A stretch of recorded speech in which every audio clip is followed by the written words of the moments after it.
মধ্যপ্রাচ্যে চলমান সংঘাতে নতুন করে উত্তেজনা ছড়িয়েছে। যুক্তরাষ্ট্রের প্রস্তাবিত যুদ্ধবিরতি সরাসরি প্রত্যাখ্যান করেছে ইরান।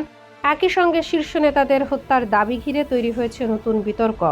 ইরানের সর্বোচ্চ নেতা মুস্তফা খামেনি স্পষ্ট জানিয়ে দিয়েছেন, যুক্তরাষ্ট্র ও ইসরায়েলকে আগে নথি স্বীকার করতে হবে, তারপরই কেবল যুদ্ধবিরতির বিষয় বিবেচনা করা হবে। মধ্যস্থতাকারীদের মাধ্যমে পাঠানো প্রস্তাবের জবাবে তিনি কঠোর অবস্থান নেন। এদিকে ইসরায়েল দাবি করেছে তাদের হামলায় ইরানের জাতীয় নিরাপত্তা পরিষদের প্রধান আলী লারিজানি এবং বাশিস বাহিনীর প্রধান গোলাম রেজা সোলাইমানি নিহত হয়েছেন।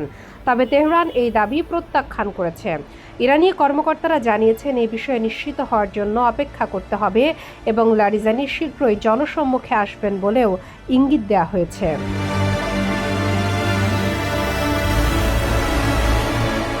সংঘাতের তৃতীয় সপ্তাহে পৌঁছে ইরান এবং ইসরায়েল উভয় পক্ষই একে অপরের উপর হামলা চালিয়ে যাচ্ছে। ইরান একাধিকবার রকেট হামলা চালিয়েছে ইসরায়েল সহ আঞ্চলিক মিত্র দেশগুলোতে, যার মাধ্যমে ইউনাইটেড আরব আমিরাত এবং বাহরাইনের দিকেও হামলার খবর এসেছে। অন্যদিকে ইসরায়েলও ইরানের বিভিন্ন সামরিক এবং কৌশলগত স্থাপনায় আঘাত হেনেছে। পরিস্থিতির প্রভাব পড়েছে বৈশ্বিক জ্বালানি বাজারেও।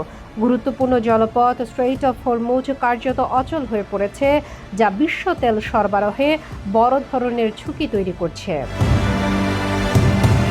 জ্বালানির দাম বাড়ার পাশাপাশি বিশ্বজুড়ে মুদ্রাস্ফীতির আশঙ্কাও বাড়ছে। ইরান ইতিমধ্যে জানিয়েছে শত্রুদের ওপর চাপ সৃষ্টি করতেই এই কৌশল অব্যাহত থাকবে।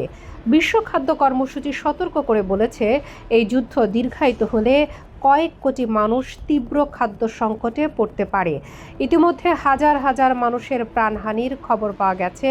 এদিকে মানবাধিকার সংস্থা অ্যামনেস্টি ইন্টারন্যাশনাল অভিযোগ করেছে, ইরানের একটি স্কুলে হামলায় যুক্তরাষ্ট্রের তৈরি ক্ষেপণাস্ত্র ব্যবহার করা হয়েছে, যেখানে বহু শিশুসহ অন্তত 170 জন নিহত হয়েছেন।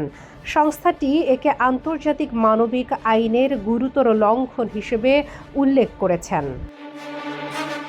যুদ্ধের বিস্তার নিয়ে উদ্বেগ বাড়ছে বিশ্বজুড়ে। যুক্তরাষ্ট্রের মিত্র হলেও ইউনাইটেড কিংডম সরাসরি যুদ্ধে জড়াতে অনাগ্রহ দেখিয়েছে। ব্রিটিশ প্রধানমন্ত্রী কেইর স্টারমার জানিয়েছেন, যথাযথ পরিকল্পনা ছাড়া সেনা মোতায়েন করা হবে না। এদিকে হামলায় আহত ইরানের সর্বোচ্চ নেতা মুস্তফা খামেনি বর্তমানে মস্কোয় চিকিৎসাধীন বলে জানা গেছে। ভ্লাদিমির পুতিনের আমন্ত্রণে তাকে সেখানে নেওয়া হয়েছে বলে বিভিন্ন সূত্রে দাবি করা হয়েছে। সব মিলিয়ে যুদ্ধবিরতির সম্ভাবনা ক্ষীণ হয়ে আসছে এবং ইরান ইসরায়েল সংঘাত আরও বিস্তৃত আকার নেয়ার আশঙ্কা তৈরি হয়েছে। কূটনৈতিক প্রচেষ্টা অব্যাহত থাকলেও মাঠের পরিস্থিতি বলছে সংঘাত থামার কোনো লক্ষণ আপাতত দেখা যাচ্ছে না। শামীমা আক্তার, বাংলা বাজার পত্রিকা, ডিজিটাল।